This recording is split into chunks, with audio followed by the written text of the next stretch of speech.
I've often mentioned before, when you're working on GA, you need more tools than when you do to work on, let's say, jets, airliners, corporate type stuff, even a fleet of more modern turboprops.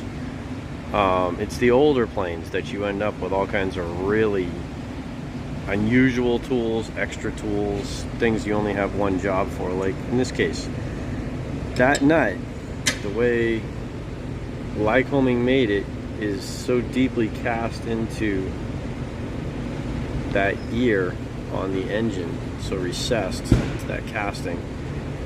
I can't get a regular wrench or a socket. My Nipex won't grab it, and even vice grips will not get a grip. So I just had to go buy another wrench, and this is what, back when I started in my career, you bought Craftsman for, because you could walk in, you could buy an individual wrench, and then you could go to town with the grinding wheel and actually make it fit whatever you were trying to do. And I have a number of wrenches that I have ground, I have bent, I've done whatever was necessary to get them. But now this wrench will get in there where even my normal snap-on wrench, at its normal nice thin design that Snap-on makes their wrenches, I could not get it into the recess in that casting. And I'm not going to take, and it's just lightly grinding there, but it's grabbing. But as soon as I put the ratchet on it and try and undo the bolts on that nut, it slipped right off. So that was no good.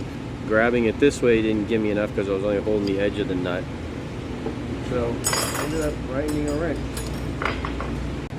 You can see right here, I'll show you up close what I had to do to this thing to get it to fit into that recess, and even grinding the shoulder where the shank meets the head on both sides to fit into that recess. And here's some other tools that I have that normally have worked very well before you get to the step of grinding a wrench. Of course, snap-on wrenches, you're never going to find another wrench that gets in there better, I don't think. This right here is made by Stanley. I found them at Home Depot. It is actually a one of these crescent wrenches that is, if you want to round a nut off, this is the best thing to use on it, or a bolt. But this, it has that clamping feature, so it won't round off. Very good. This would not work. Regular vice grips would not work. Nipex would not work. And then, not many people seem to know about these, but these are made by Vice Grip. It is called the Vice Grip wrench. And that shape of that jaw right there is perfectly designed to grab onto a nut and lock it in place and hold on to it. And they actually make 3 sizes with those. I use this one often when I'm having like small bolts that go through firewalls where I can't be on both sides, and I work by myself most of the time.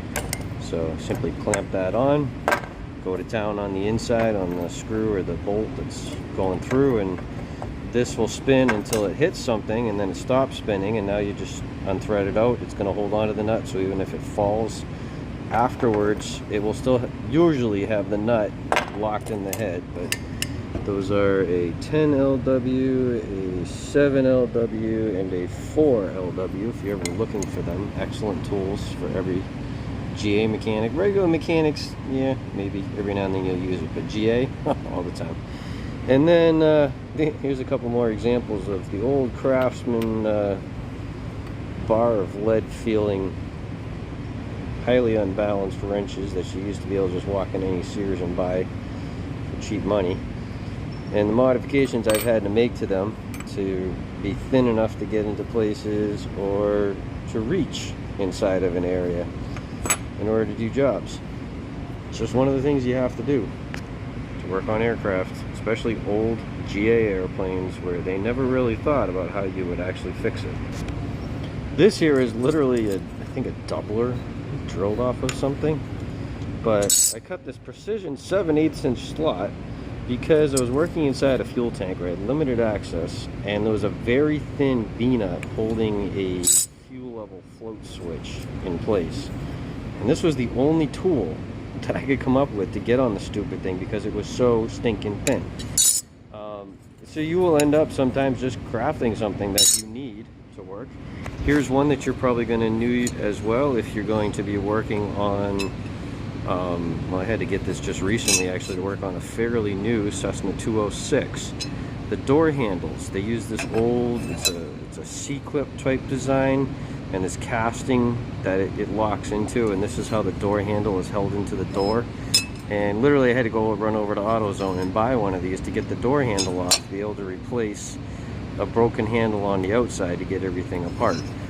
Not much money, but it's actually kind of funny that I've made it 30 some years without needing one. I kind of think I've used one before, but I probably borrowed it from my boss or something. But just another tool you're probably going to have, and if you could figure dimensions. The problem is when the door handle's installed, you can't see back behind there. And these, you can still find them at AutoZone, but it's definitely for older cars at this point. I don't know that the new car handles, like window handles, these days nobody has those. But that's what they were for, is the old hand crank window regulators, those type of knobs, and the crank arms for those. Not so much anywhere else, and Cessna decided to use the same thing for a rotating door latch inside their aircraft, and I know I've run into it on some other designs. Just another tool you might actually have to have. I don't know if this even has a part number on it. It's just a cheap made in China stamped. You know, they put some curve on it to give it a little bit of strength because it's such thin steel, but it did the trick. And more custom made tools you're going to have to custom make yourself when you're a GA mechanic are right here. This is a 3/8, got a 7/16 and a 1/2 inch. And when you're buying these, let's turn on the light here, make sure, see how deep that well is inside of that socket? These are the old Craftsman. I don't know anything about the new Craftsman. They're 6-point, but they're deep well, but the broach, that's the part that's inside right there. The flutes go pretty much all the way down. And you're gonna need these. Notice how the tips are all ground to make them thin wall, even thinner than a snap-on socket, as thin as snap-on goes, and I don't want to grind my snap-ons. So Craftsman's, I don't care, I could take them back. I don't know if Lowe's would warranty them now, but I'd just go buy a Husky and do it to them if I had to now, because those exhaust stud nuts, you're going to end up with them very close to the edge, just like sometimes the intakes can be close to the pipes. Usually not as bad, but the exhaust studs are really bad. And also, this isn't a fuel injected engine, this is carbureted, but if you had a fuel injected engine, quite often you'd have some sort of a plug like that, or usually over more in the middle with your injector here, and you're going to need those 3/8 really fine to get down inside of there and grab it, because often the recess that's cut around it is pretty tight. So that's another place you're going to need to get those out in GA aircraft. That people who don't work GA, you're not going to need this stuff. And then the worst invention known to man, created by Satan himself, or someone who came home and found a mechanic in his bed with his wife. The British have these horrible, it's a straight slot, but notice it's not straight, it's arced. I don't even know what these stupid things are called. Apparently they made bazillions of them during World War II, and they might still have warehouses full of these that they haven't just turned into scrap, which is what they should have done. And they come in different sizes. Now, I bought this, actually, it's Mac, but as a screwdriver, because Beechcraft, if you work on King Airs, you're going to find these Barons, Bonanzas, the older Beechcraft designs, including the dinosaur called the King Air, which it is a dinosaur, I don't care how new the avionics are going to have. And I've actually gone, because Beechcraft loves to have some of these. This is a regular screwdriver bit that I actually took the grinder to, and I profiled it to actually match the head of these despicable fasteners. I really thought when I worked on Jetstream 31s that when I stopped working on those, I was going to be delivered from these horrible things, but then no, I've ended up being someone who specializes in King Airs, and Yeah, Beechcraft. I hate you. This right here is another one. This is just it's a Craftsman deep well 5/16, and then I took, this is an Allen key that I cut the angle off. I just wanted the straight part, and I actually, oh, there you can just kind of see right there if I get the light right here. Hold on.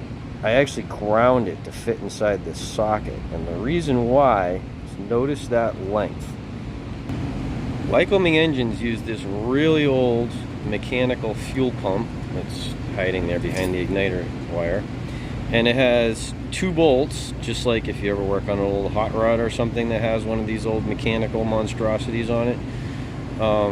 That's how they pump the fuel, and they work great for years and years and years. Every now and then the diaphragm inside of it goes. That's got a shroud around it, so you can't really see the shape of it. And those are held into the engine with these Allen head socket screws, which seems great, except if you're going in there with a regular Allen wrench. And the reason I have this custom made socket is, notice this is a normal socket for Allen, and there's just a slight difference in length there, and the reason you need this is because that's the access. If you have that normal socket, it doesn't work because it's jammed up against where this housing flares out. That's what got it all chewed up there in the first place, trying to get this on there. So years ago I made that, and now my ratchet is way back here, which works great except on some like Cherokee 6s where the firewall is right there. And there's a few other aircraft that really tight firewalls, but otherwise it works great. And I can also put a wrench on this shaft and turn it that way if necessary. So just another tool that I created to fit a need. I mean, Snap-on or who knows who might sell one like this, but this was a lot cheaper and made out of Craftsman stuff. This right here is a tool for pushing the interconnect tubes on PT6 fuel nozzles. Yeah, you can do it with a screwdriver and mess them up. You can do it with a wrench, but this pushes 2 at the same time and saves you a lot of a headache. And it's just made out of, like, I don't know, plastic phenolic. Got it from a turbine shop that we used to do business with. These right here, old pieces of window turned into scrapers. Whenever you work on an aircraft window that has shattered or broken, save a couple pieces. I even have another one, I can't find it right now, but it's long like this, and it has a nice wide blade, and these do better than the ones you buy in the store.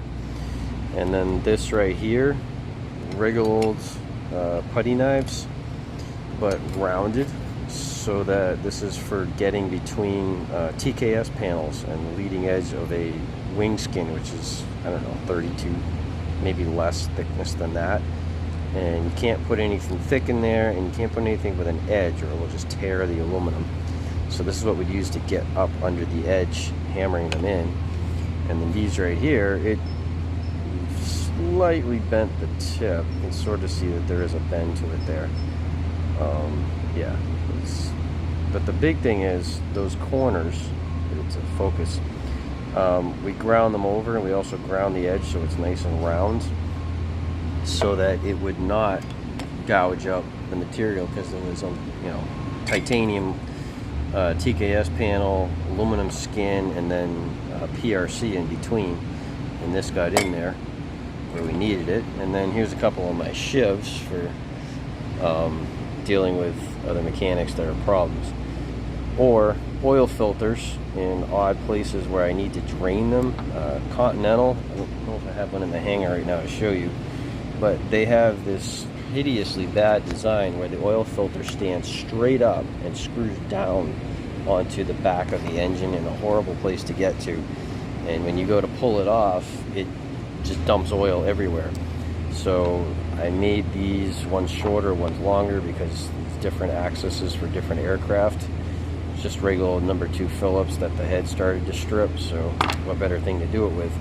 Hammer a hole through the top, hammer it right through the screen in the middle, and then spin the propeller, I believe, backwards a number of times while the oil is draining, or just let it sit for a couple hours if you have the time, like you're doing an inspection. And almost all of the oil will come out of the filter because you've given it a point for it to drain out, for air to get in, and you won't make a hideous mess on the back of the engine, and you can shove a few rags on and catch whatever residual is there and do a whole lot better. And a few more pieces in the custom tool.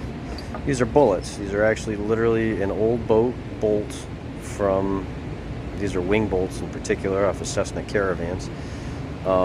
And basically cut the head off, grind the tip, or sometimes leave the head and grind the tip. And see right there all the marks where it corroded, and then I made bullets out of them, cut the head off with a die grinder. This is possibly the lift strut bolt. Where's that? Yeah, that is the lift strut bolt right there. That's a bullet for that. Because those bolts have to come off at different times, or wings have to come off, and round the tip off, and now you can just blast that through with a hammer, and it will pull everything into alignment, and there's no threads, there's no edges, nothing to gouge its way through the fitting. It'll be nice and smooth.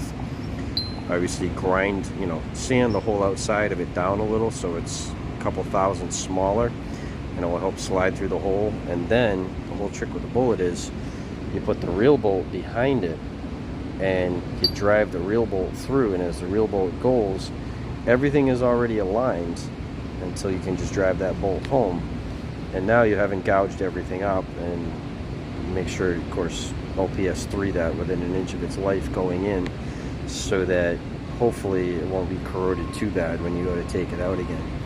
These are all different bolts I did that with for the same type of idea.